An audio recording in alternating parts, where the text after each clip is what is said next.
جب امت کو سب مل چکی حق کی نعمت، ادا کر چکی فرض اپنا رسالت۔ سندھ اسمبلی میں جو اسلام کے خلاف بل پاس ہوا ہے، اگر اس اسمبلی میں علماء کرام ہوتے تو وہ بل منظور ہونے نہیں دیتے۔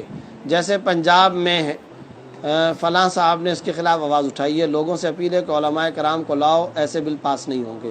جی ہاں، بالکل اچھی اپیل ہے، اللہ کرے کہ ہمارے مسلمان بھائی آپ کی اس اپیل پر عمل کریں۔ لیکن ایک بات ذہن کے اندر رکھیں، خلاف اسلام، خلاف شریعت یہ بل منظور کیا گیا ہے۔ اب اس بل کے خلاف تمام مسلمانوں کو احتجاج کرنا اور اپنا احتجاج ریکارڈ کرنا لازم ہے۔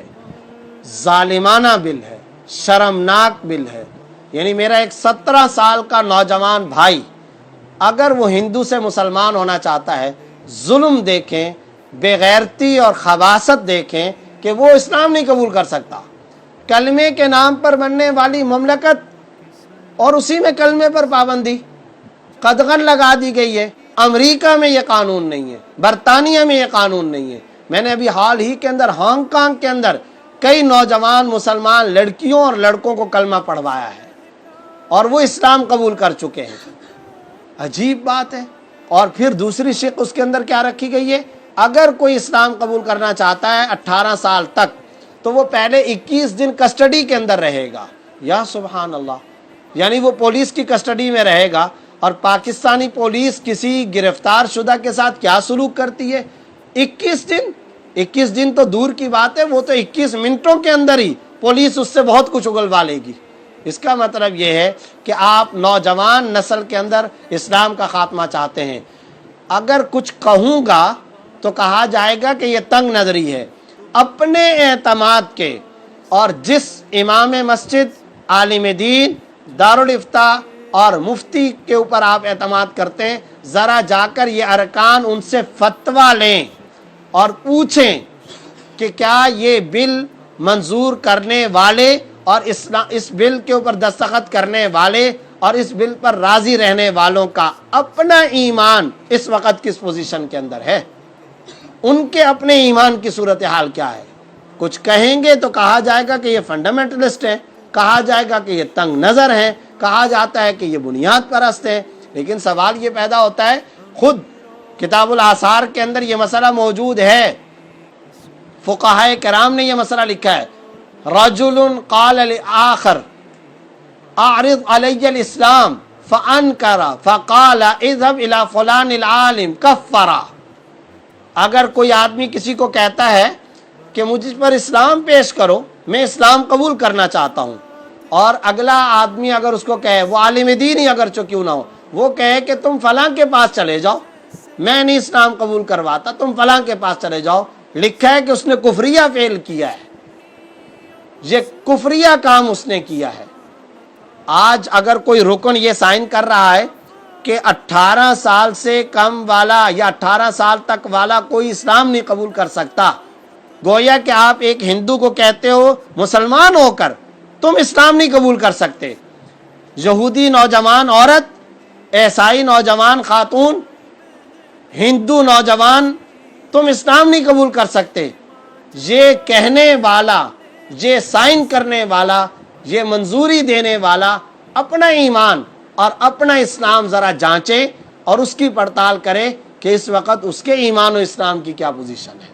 حرام ہے، ناجائز بل ہے، غلط قانون ہے، شرمناک قانون لگایا گیا ہے، اور اس وقت 7 منٹ کے اندر یہ بل منظور کیا گیا۔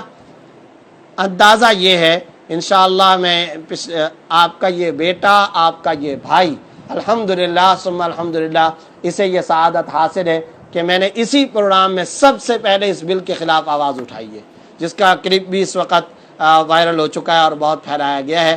میں یہ عرض کرنا چاہتا ہوں کہ اس وقت ہم نے آج بھی ایک میٹنگ کی ہے اور مختلف مکاتب فکر کے علماء اور مختلف لوگوں کے ساتھ، بلکہ میں آج ایک کانفرنس کے اندر تھا، رحمت للعالمین کانفرنس میں سکھ موجود تھے، ہندو موجود تھے، عیسائی بشپ موجود تھے۔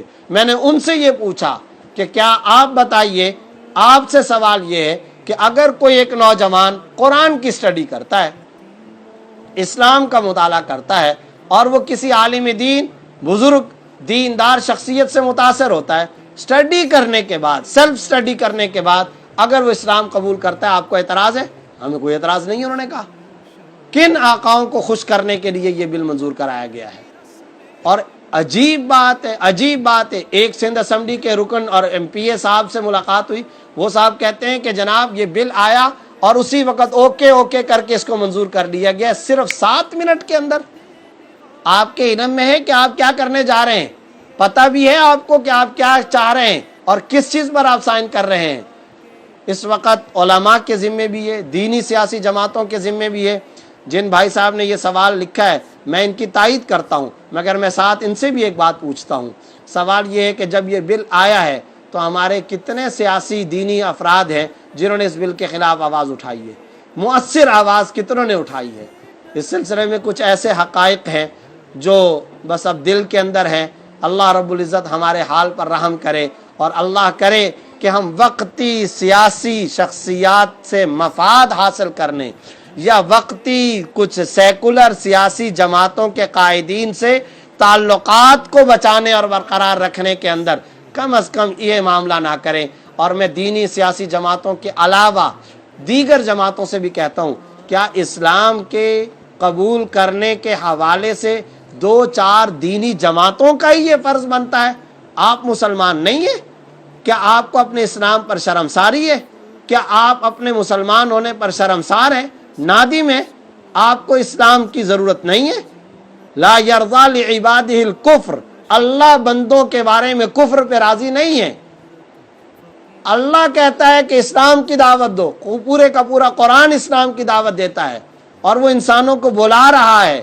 اور اللہ نے نظام یہ قائم کیا کہ انسانوں کو 5 وقت کے اندر مساجد سے اسلام کی فلاح کی رہنمائی کی دین کی دعوت و تبلیغ نشر کروائی، اور بار بار 5 مرتبہ اعلان ہوتا ہے۔ کیا آپ کو اپنے اسلام پر ندامت ہے؟ آپ شرمسار ہیں کہ آپ مسلمان ہیں؟ اگر یہ ہیں تو آپ فیصلہ کیجئے، اور اگر نہیں تو پھر خدا را اس کو کسی دینی سیاسی جماعت، داڑھی ٹوپی والوں کا، مدرسے کا اور کسی اسلامی جماعت کا مسئلہ نہ سمجھیں۔ آن کریں، آگے بڑھیں، اپنی عاقبت کو بچانے اور اپنے آپ کو بچانے کے لیے خدا را اس کے اوپر آواز اٹھائیں اور اس بل کو واپس کرنے پر مجبور کریں۔ یہ آپ کے ایمان کا، قبر کا، حشر کا، آخرت کا، آپ کی موت کا سوال ہے، آپ کی زندگی کا سوال ہے۔ اللہ آپ کو اس کے اندر سرخرو کرے۔ خدا را اب پاکستانی مسلمانوں کو بھی اس بل کے خلاف اٹھنا چاہیے اور سیاسی لوگوں کو بھی اٹھنا چاہیے، بالخصوص دینی جماعتوں کو عوامی پریشر کے ذریعے سے اس بات پر خوب آواز اٹھانی چاہیے۔